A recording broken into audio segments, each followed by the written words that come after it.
प्यारे साथियों नमस्ते। आज हम लोग आपसे एक बहुत ज़रूरी बात करने वाले हैं। मतलब मान के चलिए कि इस साल की सबसे ज़रूरी बात ही मैं आपसे आज कहने वाला हूँ। बात क्या है, शुरू करने से पहले गुरु पूर्णिमा के इस अवसर पर मैं अपने गुरुओं को प्रणाम करता हूँ और हमें आज सुबह से ही जो है बहुत सारी ढेरों शुभकामनाएं आप सबकी तरफ से, बहुत सारे स्टूडेंट्स की तरफ से आ रही हैं। अब बात वही है कि हम लोग सबको अलग अलग जाकर के उनको हम लोग आशीर्वाद नहीं दे पा रहे हैं, लेकिन फिर भी हमारी शुभकामनाएं आप सभी के साथ हैं, सारे स्टूडेंट्स के साथ में हैं कि आप सब बहुत ज़्यादा तरक्की करें, बहुत ज़्यादा मेहनत करें और देश में बहुत ज़्यादा अच्छा काम करें भविष्य में चल करके। तो आज जैसा कि हमने आपसे एक बात कही थी कि हम आपसे ना गुरु दक्षिणा मांगने वाले हैं। अच्छा, आप डरो मत कि सर ये क्या बम फोड़ने वाले हो आप अभी हम पर। तो देखिए, बहुत सिंपल ही वो गुरु दक्षिणा होने वाली है। तो जैसा कि हमारे परंपरा में चलता आ रहा है कि इस दिन पर जो स्टूडेंट्स हैं, जो शिष्य हैं, वो अपने गुरु को कुछ न कुछ ले जा करके भेंट देते हैं। तो वैसे ही एक भेंट हम आपसे सीधे ही मांगने वाले हैं गुरु दक्षिणा के रूप में। अच्छा, तो वो क्या है? पहले मैं आपको मुद्दे की बात करता हूँ, फिर आपसे वो भेंट हम लोग मांग लेंगे। तो मुद्दे की बात यह है कि पिछले 16 महीने से स्कूल बंद हैं बहुत सारे देशों में, दुनिया भर के, कहीं थोड़ा ज़्यादा समय, कहीं थोड़ा कम समय, लेकिन लगभग इतने समय से जो स्कूल्स हैं वो बंद पड़े हैं। हमने देखा कि बच्चों को सीधा पास कर रहे हैं, है ना। 5वीं वाला बच्चा सीधा छठी में आ जाएगा, छठी वाला सीधा 7वीं में आ जाएगा। जो 10वीं 12वीं के हैं उनका देखेंगे, थोड़ा बहुत परीक्षा ले लेंगे, कॉलेज में फाइनल ईयर वालों को प्रमोट नहीं करेंगे, बाकी लगभग हम सबको प्रमोट कर रही है। सरकार की भी मजबूरी है क्योंकि कोरोना की चपेट में आ सकते हैं बच्चे, और बच्चे तो देश का भविष्य हैं। आपको जानकर के हैरानी होगी कि हमारे देश में MHRD के हिसाब से अगर हम देखें तो 2020 में लगभग 1.5 मिलियन एजुकेशनल इंस्टीट्यूशंस हैं। मतलब अगर सरल शब्दों में कहें तो लगभग 15 लाख स्कूल्स हैं, और अगर हम देखें उनमें पढ़ने वाले स्टूडेंट्स का नंबर तो करोड़ों में वो संख्या स्टूडेंट्स की है, करोड़ों में। और आपको पता है हमारा देश जो है वो आज भी गाँवों में बसता है। मतलब हमारे देश में कहते हैं 6 लाख गाँव हैं। तो कितने सारे गाँवों में कितने सारे स्टूडेंट्स पढ़ रहे हैं जहाँ पर स्कूल्स बंद पड़े हैं, उनके पास में इंटरनेट के लिए भी एक्सेस नहीं है।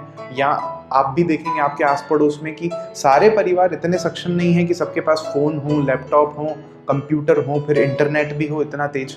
मतलब अभी कुछ दिन पहले ही ऐसा आया है अखबारों में कि जो दुनिया के बेहतरीन देश हैं, अमेरिका, डेनमार्क, स्विट्ज़रलैंड, जिनका शिक्षा का अगर हम इंडेक्स में देखते हैं तो पहला, दूसरा, तीसरा, चौथे नंबर पे देश रहते हैं हमेशा से, तो उन देशों में भी जो स्टूडेंट्स हैं वो शिक्षा से वंचित हो गए हैं, जहाँ पर कोई कमी नहीं है संसाधनों की। तो दूसरी तरफ हम हैं।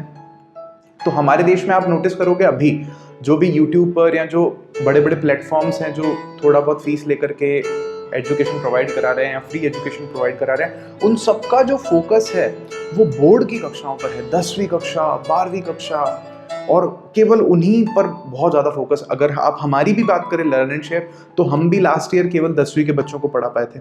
इस बार हम प्रयास कर रहे हैं कि 9वीं और 11वीं के विद्यार्थियों को भी पढ़ाएंगे। तो कहने का मतलब मेरा ये है कि अगर ये जो करोड़ों बच्चे जो हमारे देश में स्टूडेंट्स हैं, उनमें से अगर हम देखें तो बहुत एक छोटा सा ही हिस्सा है विद्यार्थियों का जो 10वीं में और 12वीं में, 10th और 12th बोर्ड्स के एग्जाम दे रहे होंगे। बाकी जो बच्चे हैं उनका क्या? उनके बारे में तो हम कुछ सोच ही नहीं पा रहे। मतलब सरकार अभी ये भी तय नहीं कर पा रहे हैं स्कूल्स में अलग अलग कि मान लीजिए पिछले साल अगर कोई बच्चा 5वीं में था, उसको हमने प्रमोट कर दिया छठी में, तो अब वो बच्चा छठी में चल रहा है। अब पहले तो उसने 5वीं का कुछ नहीं सीखा, अब फिर छठी का उसने वैसे ही कुछ नहीं सीखा है अभी तक भी।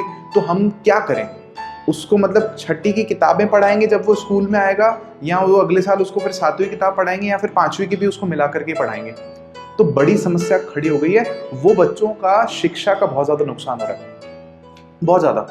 मतलब उनका एक 1.5 साल खराब हो रहा है, वो अपने जीवन में 1.5 साल पीछे हो रहे हैं। भले ही वो क्लास 9 में आ जाएंगे, लेकिन जो उनको सीखना था वो सीखने तो नहीं मिलेगा ना। अब जैसे कोरोना से भी जो लड़ाई चली हमारी 3 साल, मतलब इतने साल से चल रही है और आगे भी चलेगी, तो उसमें क्या सीखा? हमारे पाठ्यक्रम तो वो भी नहीं डाल रहे, हमारी पुस्तकों में तो वो चीज़ भी नहीं आ रही। बस क्या होगा, जैसे स्कूल्स खुलेंगे बहुत तेज़ी से पढ़ाई होना शुरू हो जाएगी। जो बच्चे पीछे रह जाएंगे वो फिर पीछे ही रह जाएंगे, जो पकड़ लेंगे उसको स्पीड में पढ़ लेंगे, बस उनका हो जाएगा, बाकी तो रह जाएंगे। अब इनके कारण क्या हुआ है हमारे कंट्री में? काफ़ी सारी छोटी छोटी बच्चियां थी, उनकी शादियां करवा दी गई, बाल विवाह हुए हैं बहुत सारे लॉकडाउन्स में गाँवों में। क्योंकि मेरे काफ़ी ऐसे करीबी लोग हैं गाँवों में जिनसे मुझे बातें पता चलती हैं, ऐसा हुआ है। क्यों? क्योंकि माता पिता जिम्मेदारियां नहीं उठा नहीं पा रहे और ज़्यादा, या काफ़ी सारे बच्चों के स्कूल छूट ही गए हैं, वो स्कूल छोड़ ही दिए, अब कभी जाएंगे ही नहीं, वो कुछ धन अर्जित करने के लिए कोशिश कर रहे हैं, थोड़ा रुपया मिल जाएगा तो घर का खर्चा चल जाएगा। हमारे कुछ एक स्टूडेंट्स हैं ऐसे जो हमसे पढ़ भी रहे हैं और जो कहीं नौकरी भी करते हैं 3-4 हज़ार रुपया महीने की, तो ये भी समस्या है हमारे सामने। तो मुझे आप लोगों से क्या चाहिए?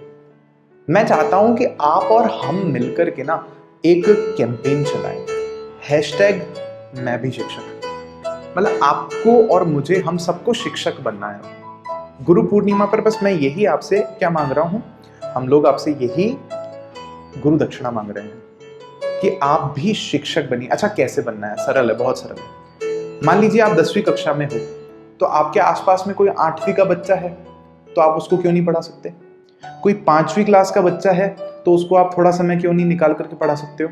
कोई 7वीं का बच्चा है, थोड़ा पढ़ा दो ना उसको, पहाड़े याद करा दो, छोटे बच्चे हैं, थोड़ा हिंदी पढ़ना सिखा दो, थोड़ा अंग्रेजी पढ़ना सिखा दो उनको, थोड़ा कोई गणित सिखा दो उनको, थोड़ा विज्ञान की बातें आप हमारे साथ में देखते हो, उनको बिठा के दिखा दो कि अच्छा आप भी देखो, सीखो। मतलब आप मान करके चलिए, जो उनके जीवन में परिवर्तन आएगा ना, आप और मैं उसका अंदाजा भी नहीं लगा सकते। शिक्षा सबसे अच्छा मित्र है, सबसे अच्छी मित्र है, जो कहना है कहिए। पुस्तकें जो हैं उनसे अच्छा कोई दोस्त हो नहीं सकता है संसार में। और ये कब एहसास होता है? जब आप बहुत ज़्यादा पढ़ाई करोगे तब आपको ये एहसास होगा। क्यों? क्योंकि जब आप इतना पढ़ते हो, इतने महापुरुषों के बारे में पढ़ते हो, तो आपको ये एहसास होता है कि हम भी समाज में क्या क्या कर सकते हैं, हमारे अंदर भी कितना कितना पोटेंशियल है और हम हमारे देश को वापस क्या लौटा सकते हैं। भविष्य में हो सकता है ना कि आप में से ही कोई शिक्षा मंत्री हो, कोई मुख्यमंत्री हो, कोई प्रधानमंत्री हो, कोई जिला कलेक्टर हो, कोई बहुत बड़े वकील हो, कोई बहुत बड़े वैज्ञानिक हो, आप ही हो सारे के सारे। तो बस मैं आपसे यही रिक्वेस्ट कर रहा हूं कि कम से कम आप कोशिश करो, कम से कम एक बच्चा जो आपके आसपास में है ना, आप उसको मुफ्त में पढ़ाओ, अपने पास बिठाओ, जो आपको आता है उसको सिखाओ। हिंदी पढ़ना कौन सी बड़ी बात है? मतलब वो लोग जिनसे मैं मिलता हूं ना आज भी, जो पढ़ नहीं पाते हैं, कुछ एक ऐसे उम्रदराज लोग होते हैं जिन्होंने कभी पढ़ाई नहीं की, उनके लिए काला अक्षर भैंस बराबर है, तो उनकी स्थिति कितनी दयनीय है ये आपको उनसे मिलकर के पता चलता है। कि उनको अगर कोई कहीं जाना भी होता है ना, तो एड्रेस किसी और से लिखवाते हैं, फिर लोगों को दिखा दिखा के पूछते हैं कि ये कहाँ जाना है। तो बस मैं आपको ये कह रहा हूं कि हमारे देश को सच में साक्षर करने का मतलब है कि हम उन्हें पढ़ने लिखने के योग्य बनाएं, उनको सच में समझदार बनाएं, उनको बातें समझाएं। हम लोग आपके लिए बहुत सारे सरप्राइजेस ला रहे हैं, ऐसी ऐसी चीजें, बातें भी आपके लिए लाने वाले हैं जो आपकी सबकी, पूरी सोसाइटी की हेल्प करने वाली है, जिनको आप सब देख सकते हैं। तो thank you so much. Guru Purnima के इस अवसर पर आप अपने माता पिता के चरण स्पर्श कीजिए, अपने जो भी गुरु आप जिनको मानते हैं उनको सादर नमस्कार कीजिए और अपने जीवन में अच्छा आशीर्वाद मांगिए और आपका जीवन बहुत ज़्यादा अच्छा हो, ऐसी हमारी इच्छा है। Thank you so much.